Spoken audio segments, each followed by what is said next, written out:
Hi everyone, can you believe it? This is the last time I'm going to be welcoming you back to Nukleopatra, making a Dead or Alive album with me, Barry Stone. Guys, we're at the end. This is part 2 of our season finale, the final episode. What are you all going to do with your Sundays next week? Put the album on shuffle, that's what I say. I've done my best to give this album and its 30-year anniversary the flowers it deserves. You all know I'm very proud of Nukleopatra and very grateful I got the opportunity and was trusted by Pete and Steve to help them with it. What an experience it was to work with my pop idols. It is very hard to put into words what that experience actually meant to me. But I think my doing this podcast and celebrating the album was an opportunity for me to explore and make sense of it all. In doing the podcast, I have actually learned so much that I didn't know before, so I hope you have too. I feel like I have a little bit more of an understanding about Pete and Steve and a greater appreciation for them and everything they did to deliver all this amazing music and visuals we can still enjoy today. It's been fun digging deep into the memory banks to piece together the details of making the album, and hearing every one of my guests has been such a privilege. I'll thank them all by name later, but really, without them, there wouldn't have been a podcast, so I'm so grateful they all agreed to be part of it and help me celebrate the album, and of course, Pete and Steve. So on with our final episode. I kind of like how we've ended up with the interviews that we're about to hear. We're ending the podcast by not only hearing from Peter Oxendale, who was there at the very beginning and co-wrote most of the Nukleopatra songs, but as I mentioned last week, we were actually also talking about new music.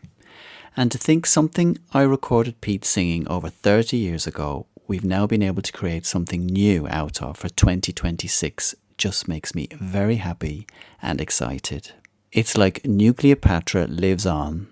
We're going to talk about the new song shortly, but first, as promised, my chat with Peter Oxendale, who we've mentioned many times over the episodes and who, even though he wasn't with us in the room when we made the album, he is very present and all over this album. 7 out of the 12 tracks that make up Nukleopatra, he had a hand in writing. Since 2003, though, Peter has been a forensic musicologist and he works with some of the biggest artists on the planet, helping to keep them out of court.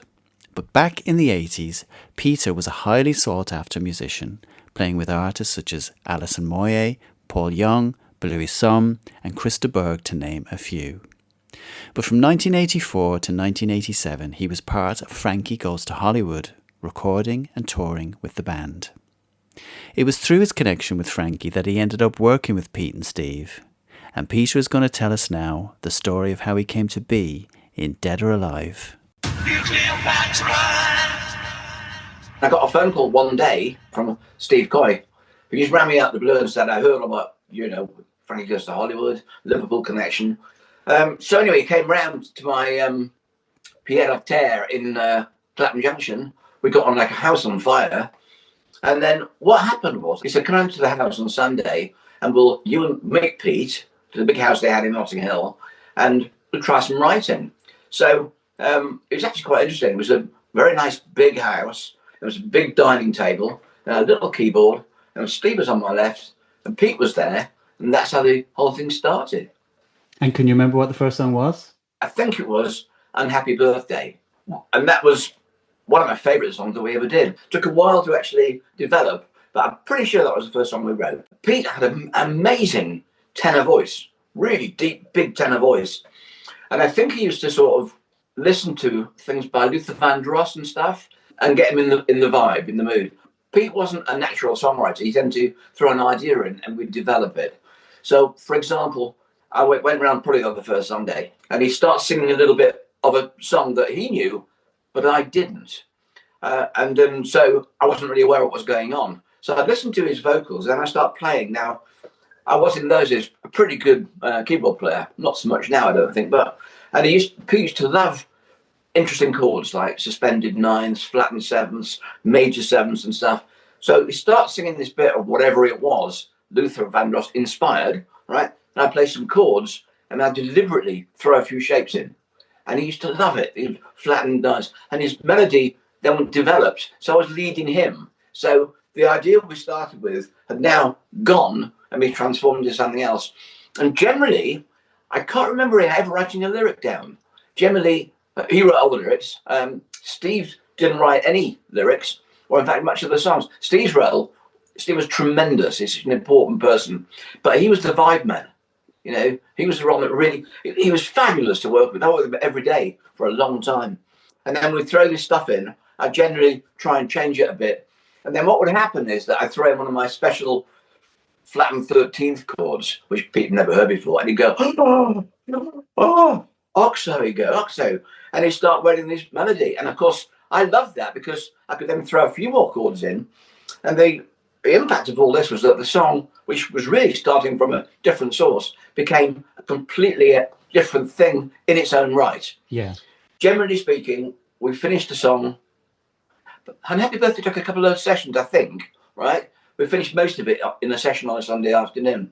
I went around every Sunday for several months, or several weeks, certainly, and that was the process we had. Steve made the tea, right? Pete would start off singing lovely tenor voice, then I'd start throwing my shapes in, and eventually we heard a song that we were all happy with. And this was all at their house? At their house, yeah. Every time at their house. Yeah, because he was basically a musical magpie, wasn't he, Pete? He'd basically take little things from records he had from his past. And like you say, you might not know these records, so just as well probably, because you were giving his little bits of melody a new foundation to be something else. Well, as a forensic musicologist, that's the right thing to do, because in the process of an hour or so, it completely morphed from the original idea, which is great news, and it became our own. So that's what we did. And I think on Happy Birthday, I think that started with the bridge. Yeah. Something's wrong. Something's wrong. Are you getting it on? Back there. That starts with a second inversion chord, and he absolutely loved it. So that bit was finished in no time. The verse, and then the chorus came next, I think, and then the verse. We may have finished it in the one session. We're all very happy with the way it was going. Pete was in his element. He was loving it. And he's singing brilliantly. I mean, his beautiful tenor voice going through all these songs. So whatever happened was that whatever we started out with, that was something completely different and all our own. It's my night, and everything should be so fine. And you look your usual divine.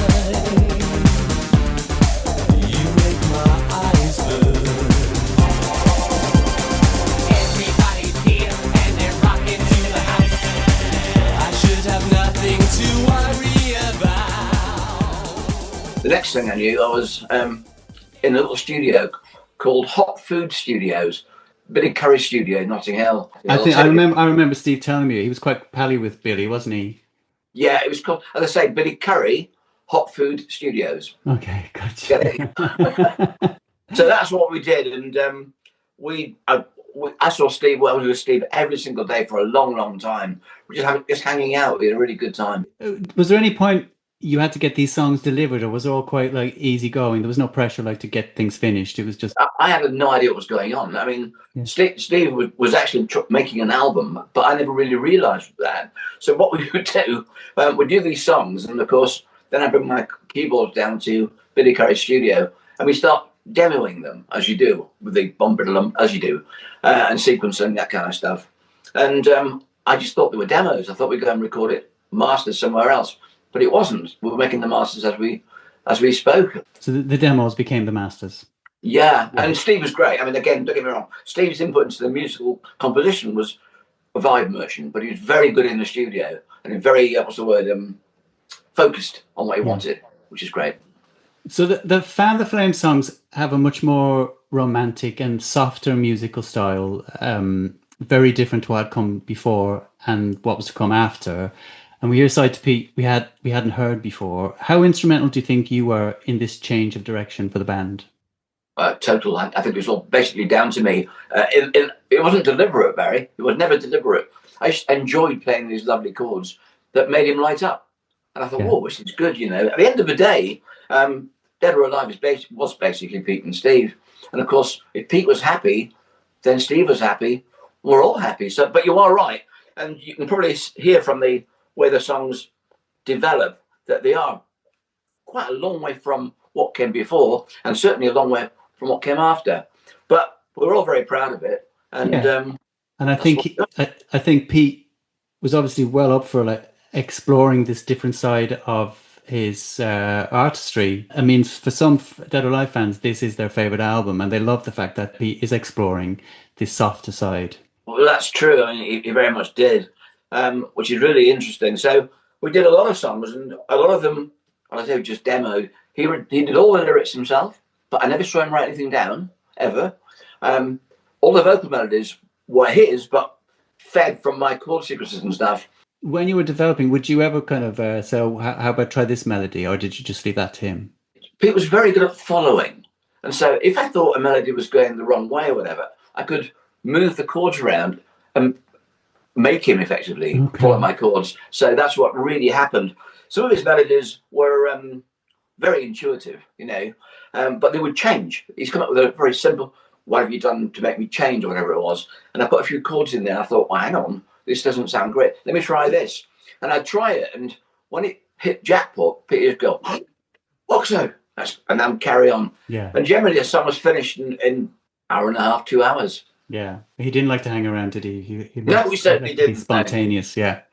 And also, yeah, I remember him getting so giddy whenever something like that would happen, a sonic moment, he would just like scream. He would just like love he would just really be in that moment. Yeah, it's fantastic. It was a really enjoyable time. But it was Sunday afternoon, tea and a table. Keyboard. So every track on Fan the Flame you've written with the boys, and I know you wrote a lot of material around this time, as another batch of songs ended up on the 2021 release, Fan the Flame Part 2. Can you remember if you were just writing lots so you'd have a good pool of songs to choose from? Or can you remember, was there always a plan to release a Part 1 and a Part 2? No, as far as I was aware, there was never any plan at all. I had no idea what was going on. The whole thing was very, very loose. As I say, I thought I was making demos. There was no plan to do anything. And the songs, as I said, they came out on the Fan the Flame Part 1. There was never any motivation or intent to do anything specific on my part. We just wrote these songs and it seemed to work. These songs were like written over 35 years ago, so I don't expect you to remember all the details. But if I say a title, you can tell me anything you can remember, and if not, we'll just move on, okay? Gone Too Long. We started with the chorus. It was very intuitive, very instinctive, and probably the second or third we wrote, I think. Okay. Total Stranger.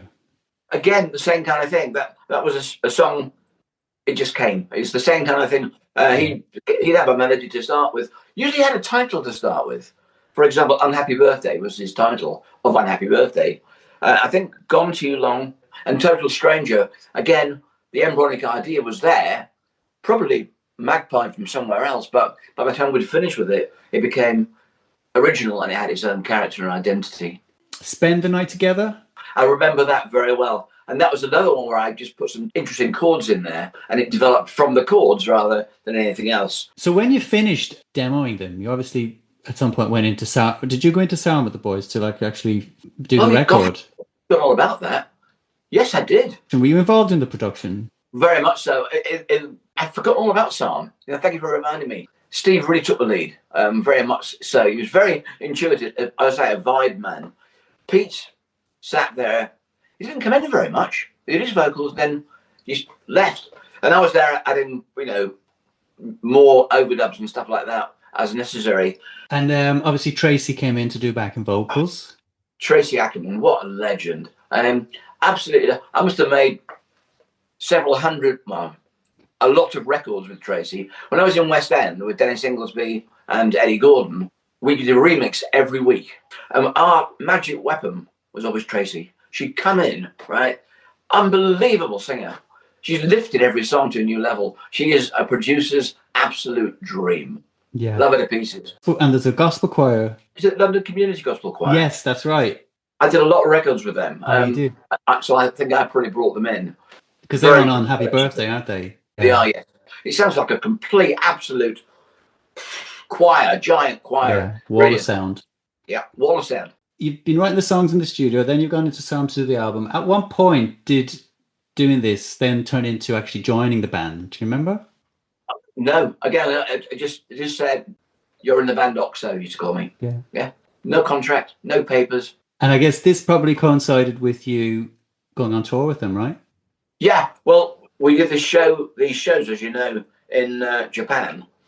I had to look it up because I couldn't remember much, but there were great shows. We had a huge team. There were dancers, a lot of dancers, and a lot of routining. I think they got paid an awful lot of money, and it was a very successful show and very enjoyable. Yeah. Did you go to Japan a lot around that time? No, I can only remember doing one concert. Okay. I must have looked it up and we did 7 or whatever it was. But no, I did this tour. This tour in 1990, I think it was. Yes. And a playing tour. I think that's the only tour I did. Tracy was on the tour. She was live on stage. Obviously, there was a big entourage. You mentioned the dancers and there's management, Lynn. And I asked Tracy who she'd like to hang out with most, and she said you. So That's nice. Who was your favourite person to hang out with on the tour? Probably her. You're going to have to say Tracy. It's kind of weird because Steve and I have been like that, really, really good friends. When we went on tour, he became quite distant. I think what he did was he put his managerial head on, to try and look at everything. He became a little more distant with me. Tracy and I got on then, hopefully still do, like a house on fire. So we did hang out together a great deal. Yeah. Love working with Tracy. Do you have a highlight of that tour? The highlight of that tour was me trying to play Blue Christmas for the first time in five months to an audience of X thousand people. That was my highlight. And what Pete was doing as well, I think, was doing this to the audience. This to the audience. He was like the old comedian thing where raises his hands up and down. So I kept doing these pauses of the sustained chord, thinking he's going to start singing now, and he didn't.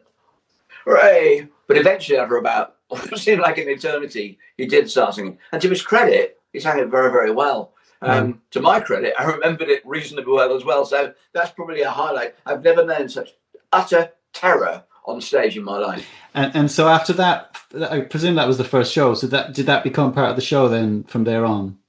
I think so. You became more polished then after that first one. Oh, yeah, absolutely right. So, I mean, with all the other bands that you've toured with, did you ever go to Japan with them? Yeah. I've been to Japan, I don't know how many times with Frankie, with loads of people. Did you see a difference between how the audiences reacted to Dead or Alive and with the other artists you'd been with? Not really. The weird thing about Japanese gigs, most gigs in the UK or anywhere are 8 or 9 o'clock at night. If I remember correctly, most of the gigs in Japan are about 6 o'clock, and there was no kind of like real atmosphere as there was in other gigs. But most times with Dead or Alive, I mean, Pete was an icon, and he'd walk on the stage and they just go nuts. So I think that the audience reaction to Dead or Alive was phenomenal. It was really quite amazing, and he loved it, of course. Yeah, they were massive there, weren't they? Yeah, Pete himself, rather than Dead or Alive, became a total cultural icon for the Japanese fans. Massive. For the amount of time that Peter worked with Dead or Alive, which actually wasn't that long in the great scheme of things, they really did manage to pack a lot in, writing enough material to fill 2 albums, as well as recording and then touring. Peter also appeared in the video we spoke about with Tracy and Dean, Your Sweetness is Your Weakness, as well as backing Pete and Tracy for an acoustic performance on a TV show presented by Jonathan Coleman, where Pete performed a number of the songs Peter had written with the boys round at the house on those Sunday afternoons. In the last part of our chat, Peter remembers the circumstances around his leaving the band, as well as his thoughts on what a truly unique artist Pete was. I got an offer from Paul Young to be his musical director. I think it was happened, and I just felt it was the right thing to do. And as I hadn't really got a contract with the band of any kind, that's what I decided to do. Rightly or wrongly, I did. He was one of the most eccentric performers I've ever worked with. In the mould of Michael Jackson or whatever it was, he was so unique in the way he did things.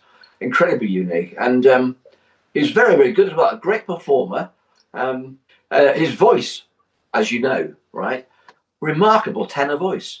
He had this really thin, slim frame and this deep tenor voice, which is really interesting to listen to. It was all a very good experience. So great to hear Peter's stories about his time in the band, and finally to hear about the writing process behind the songs that were the basis for most of the Nukleopatra album. I loved how he described being able to guide Pete in the right direction with his chords if he felt the song needed to go somewhere else, and also how he never saw Pete write anything down. Pete really did have a fascinating brain that could retain so much information. So I suppose being able to store all those lyrics up there shouldn't really be a surprise. I'm so delighted we were able to get Peter on here on this last episode to talk about the genesis of these songs, as without them and without him, we may not have been celebrating and talking about Nukleopatra today. So big thanks to Peter.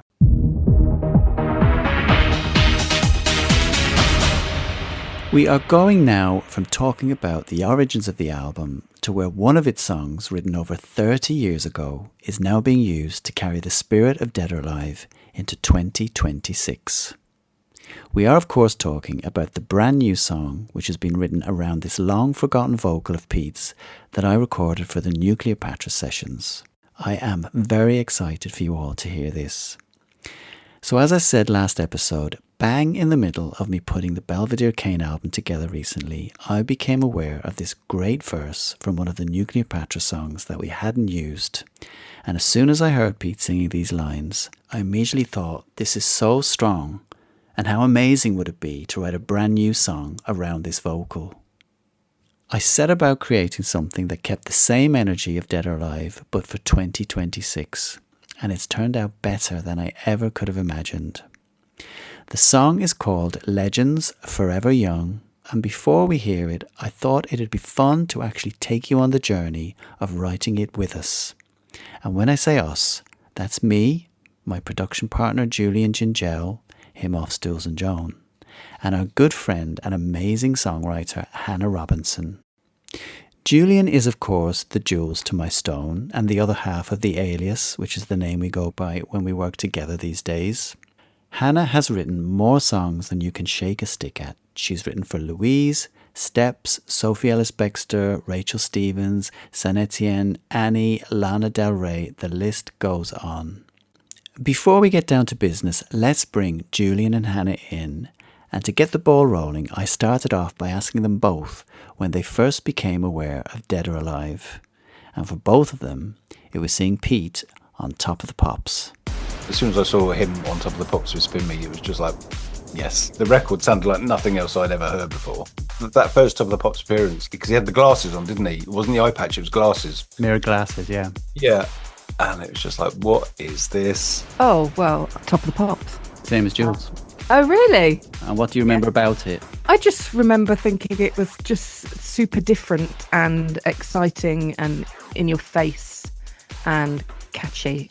So it basically was everything that you'd want to see because it just felt incredibly new. I think, yeah, it just had an impact on so many people. I think it was both the visuals and the sound together at once. I was spinning around in my front room probably instantly. Yeah, I couldn't wait when I remember a 60-second clip on the Breakers, but then I knew because it was actually in the charts that on the following Sunday they'd play it in the countdown. So I had my tape recorder ready to actually record the full thing in mono probably, but I was going to get to hear the whole song. I was just like, couldn't wait.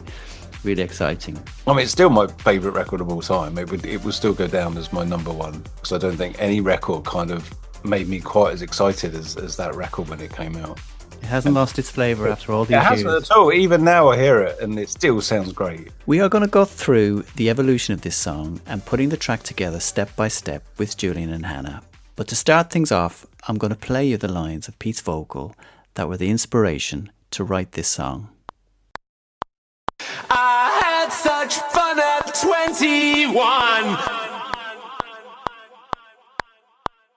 I'm gonna stay forever young. When I heard him sing that second line, I'm gonna stay forever young, I thought forever young had to be in the title. Now I know you'll all be wondering, which song did these two lines come from? Well, believe it or not, these lines come from I'm a Star, and were part of a verse that we didn't end up using.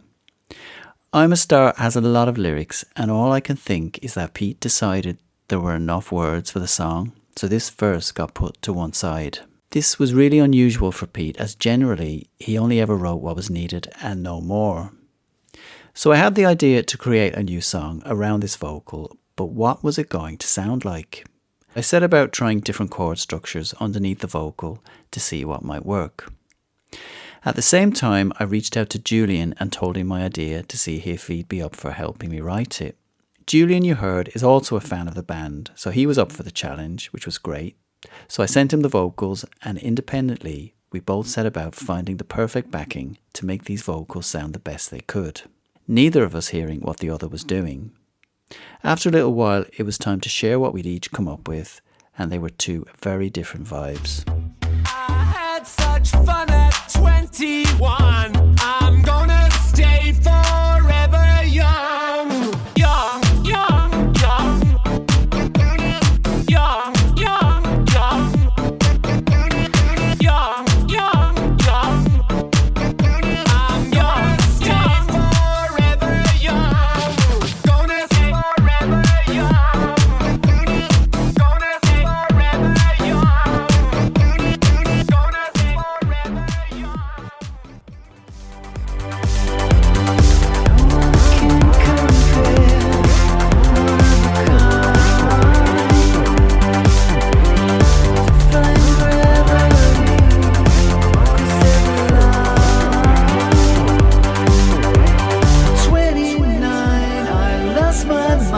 I had such fun at 21. Let's grab the day before it's gone. I'm gonna stay forever young.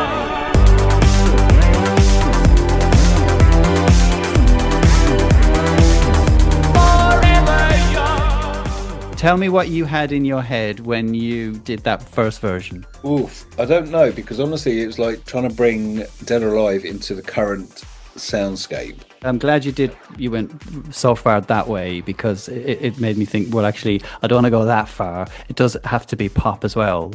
And that's where we had to find the balance, wasn't it? To keep it. I wanted it dancey and kind of to evoke the Youthquake kind of sound. I wanted to have something like that, but modern. After you sent me that, I then sent you the version I had been working on, which I didn't want to influence your thing by sending it to you straight away.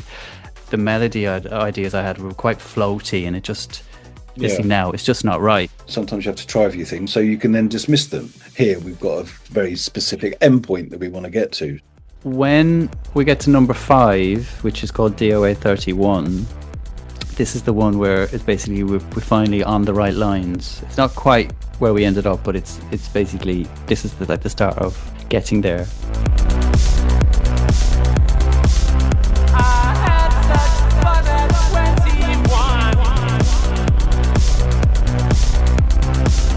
I'm gonna stay forever young. Okay, so that's the one where we start getting some attitude, isn't it? Yeah, the track was definitely giving you the right kind of foundation to invoke. The spirit of Dead or Alive.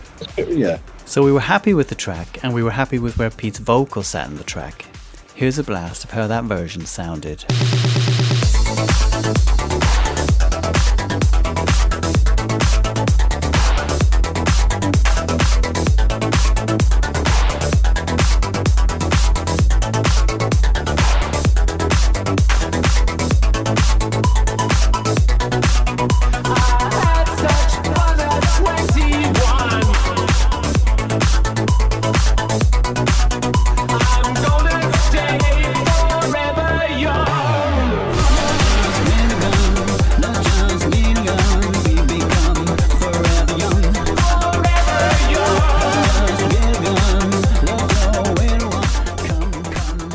They were all your little ideas, weren't they? Possible, like, Yeah, and obviously when Hannah turned up, we just cut all those. We didn't want to influence her, just wanted to hear what she would come up with. With this situation, we just had one instrumental to play you because we were pretty confident it was the one. But sometimes in the past, we might play you like 2 or 3 different ideas and let you decide which one you vibe off. But there was also that element of how it had to be done. With the vocal. Yes. Yeah. it's also your record, isn't it, Barry? So it's like... We knew what we wanted, yeah. If the artist, i.e. you, is in the room, then this is the one you want. So Yeah. it makes it easier, doesn't it? Streamlines it a little bit. Oh, I remember thinking it was perfect. All the kind of the sounds and the synths of that time. It was really important to have a punk energy to all of it. From what I remember, pretty much one of the first melodies you put in, it was quite a run. I think it was like verse into pre. We said that's it, and we didn't really veer off much from that. Remember, I kind of adopted a voice as well. Remember? Yes, we'll play it. Let's hear it now.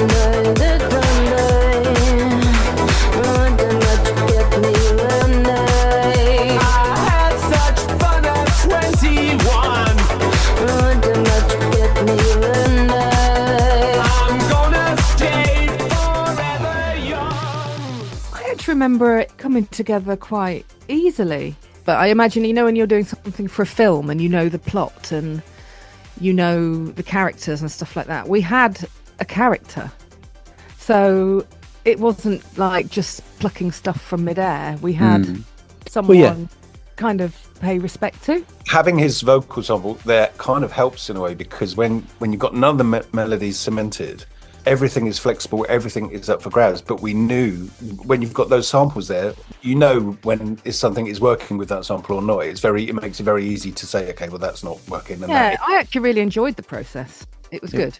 It was a fun one.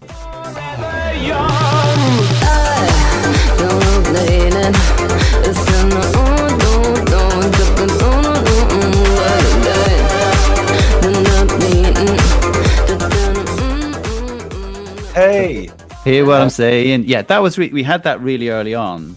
I think that was one of the first things we had, because we had the hey. Yeah, I think the time spent with the lyrics. It was basically getting the right. That's how I mean, maybe we'll go through later some of the things we threw out, because there are some corkers in there. Pete's line is, "I had such fun at 21. I'm going to stay forever young." And the forever young bit I kind of latched onto as, this could be a title. And it could mean a lot of things. And for me, I was trying to get this essence of idols and heroes and pop idols, obviously Pete being my pop idol. And the fact that when you're that age, you are way more impressionable. And the person that you're looking up to will remain forever young. Basically, they'll remain forever young because you were so impressionable when you discovered them. You never forget what you were into at that age. And not only that, it's kind of like, no matter how old you get, when you hear that piece of music again, it makes you feel that young person again. So again, it works two ways. You'll remain forever young when you hear that record, because you're back in your teenage bedroom and you're reliving it again. So I liked I wanted to do something in that area, and I'd written down like idols, heroes, golden ones, beautiful ones. I didn't write down legends, so basically that came in the session. So that's kind of how we started the lyrical process.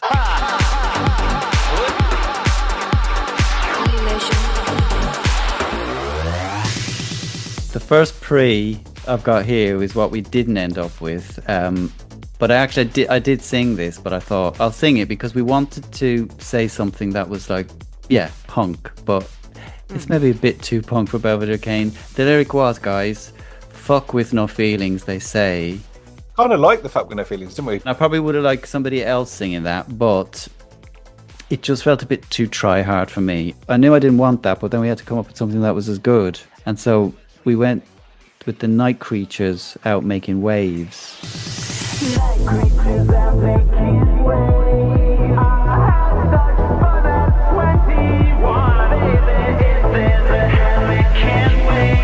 But I loved If There's a Hell It Can Wait. The whole freak thing. The freaks, we wanted to get club freaks in there. Did we actually put freaks in the lyric? I can't remember. We did. I think it's in the chorus. Good. It's the world plus one when the freaks become the god. There you go. It's the world plus one when the freaks become gods of reputation. There's a deal to make me stay forever young. Legends, everyone, legends, here they come. And I loved when we put the lick up every crumb and it died full of disgraceful. That was just like, yes, those perfect. Put them on a pedestal. Now lick up every crumb. A diet full of disgraceful. We don't forget the goal. There was this constant tweaking, bouncing off each other until we were happy. I can see you talking about kinks and stuff. Did that stay in? Yes, Kinks is in there. Yeah, we ended up with Chained to the Kinks and the Highs. But here we're enslaved to the Kinks and the Highs. So we obviously like the Kinks and the Highs. Chained to the kinks and the highs. I had such fun at 21. Who says we're all born to die? I'm gonna stay forever young. So yeah, so we finished the lyrics and then I did my vocal. And actually the vocal we went around the houses with that as well. Yeah, I think the very first one I did was really, it sounded like too much. It was just like I was really like overdoing it. Do you remember? So you're very excited. Yeah. Oh, Hopefully we found the right balance. And then my favourite bit is the backing vocals, and I really wanted to conjure up the same kind of vibe that was on the backing vocals on Sophisticated Boom Boom, and some of Youthquake, but mainly Sophisticated Boom Boom. Jackie May and Lorenza, who did all the backing vocals on those albums. We didn't get them in, but I tried my best to basically evoke the spirit of those vocals.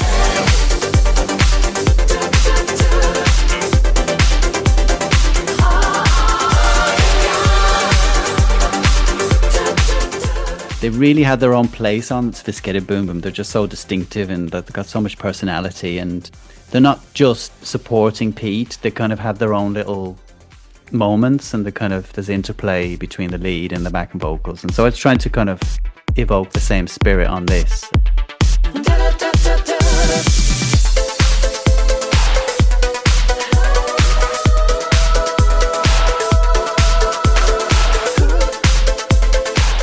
So I was doing lots of falsetto, and then Hannah came in and Hannah did some as well. This track turned out exactly how I wanted it to. You know, when I had in my head of doing something like this with that vocal of Pete's, just everything about this, the lyrics, the vibe of the track, everything is exactly as I hoped it would be, and probably better even. So that's the evolution of how we created the new song. You know, we've talked in some of the other episodes about how some songs go on quite a journey, and I always find the journey of songs fascinating. Well, this one has had quite a few stops on the way, from Total Stranger to I'm a Star to now Legends Forever Young. One of the song's other writers is of course Peter Oxendale, as it has roots in Total Stranger. I sent Peter a copy and we talked about it in our chat. I had listened to it. It's a very good song. You said it was written with reference to Total Stranger. Well, I've only heard it once, but I didn't get that, which is good because I'm a musicologist and you have a writ in the post. No, I mean, there is that sample. It does sound very, very good. My compliments to you on that. Yeah. Well, I mean, the vocal, like I say, was discarded verse from I'm a Star, the basis of which came from the instrumental of Total Stranger. So it's quite a few steps removed from... But it's kind of like what we were talking about earlier, wasn't it? Where Pete used to sing a melody from something else, you didn't know what it was, but then the music can basically give you a whole new world around this melody and create something completely new. I listened to it and I thought, well, I'll try and find the bits that you're talking about on Total Stranger. And I couldn't really get them, which is a good thing, because, when we suing you do, Barry, which wouldn't happen. But no, and that lovely sample in the background, which is really very good. Forever Young, isn't it? Yes, and the new one he goes, I had such fun at 21, I'm going to stay forever young. Yeah, but there's a little chorus refrain of 3 or 4 notes. Yes, forever young. That's well done. That bit sounds fantastic. Belvedere Kane with Dead or Alive, Legends Forever Young is track 1 on the Belvedere Kane album, which is called Such Trying Times. It comes out on February 13th. But if you head over to belvederekane.co.uk, you can pre-order a very limited run of vinyl and CDs right now. On every session I did to create this new record, I thought about the band and what they would have wanted. The type of synths, the keyboard parts, the elements of production I know used to excite Steve. I had their voices inside my head throughout every step of the process. Pete and Steve were so supportive of what I was doing back in the 90s and really encouraged me on my Belvedere Kane journey. This new song has been made with total love and respect for the band, and I'd like to think it's something they'd be excited by. Obviously, I was keen for Lynn to hear it and to like it.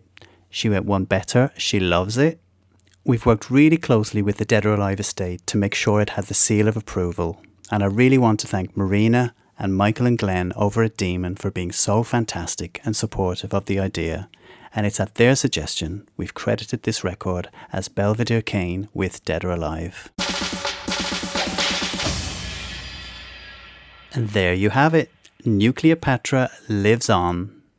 My thanks to Julian and Hannah for being part of this and for joining us this episode. I really hope you've enjoyed coming with us on the journey of creating this song, and I hope you've all enjoyed hearing the new music. If you're here with me at this final episode, then you're obviously a fan of the band, and I'm sure you will appreciate just what releasing a Belvedere Kane with Dead or Alive record means to me, and I really hope you all enjoy the record.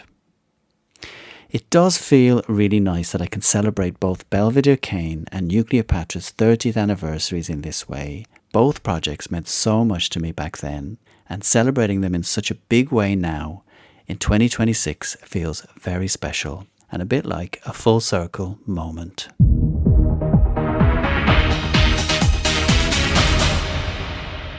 And that, folks, is where we come to the end of our Nukleopatra adventure. Like I said earlier, I have learnt so much that I didn't know before I started doing this. It's been a lot of work, but I've really enjoyed it. I realised quite early on that doing the podcast ticked so many of my creative boxes. And I remembered that when I was about 7 or 8, I used to do these imaginary radio shows in my bedroom where I broadcast the imaginary nation. I was very serious about it and had to be at my desk for the exact time the show was due to go live on air. Anyway, doing the podcast gave me all the same feels that I got at age 7, just with better technology. I want to thank all the guests for sharing these amazing stories we've never heard before. Lynn Burns, the One Woman Glam Squad. What can I say?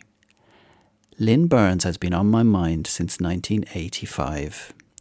She's a very special person, and I can't believe she said yes to sitting down with me to tell me about the Donkey Bar. Thank you, Lynn. Love ya. Tracy Ackerman, what a legend. Thank God I kept that file of facts, or we would never have known you drove home stoned that night. Dean Bright, another legend. Okay, I'm going to stop saying that now because you're all legends. But Dean, you know you're special. I'm sorry we didn't get to fit in the story of you signing the penises. Jay John, Jay, you were the first to say yes to me, and we had to wait till the very end to hear from you, but you were worth the wait. Think of those pores, and stay away from that nail polish remover.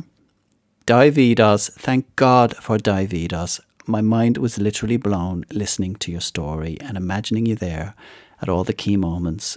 Thank you for your part in the phenomenal success the band enjoyed, and thank you for telling us all your amazing stories. Les Sharma, any celebs listening, you will not impress Les with your star status. Since working at PWL, he is numb to it all. David Howells, Pat Geary, Matthew Denby, Brian Pereira, Davide Rizzati and Carlo Ottavi, you've all been amazing.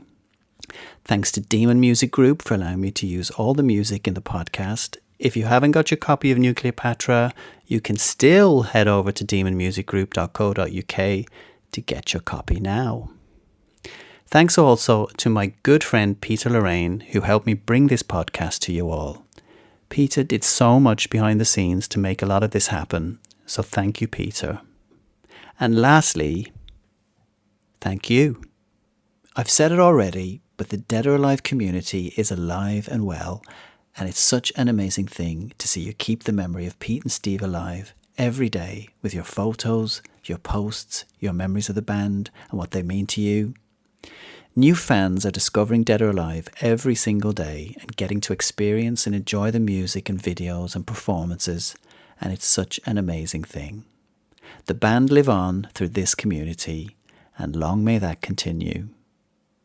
Thank you so much for joining me each week and reaching out to let me know you've enjoyed listening. I'm glad to have been part of your Sunday ritual.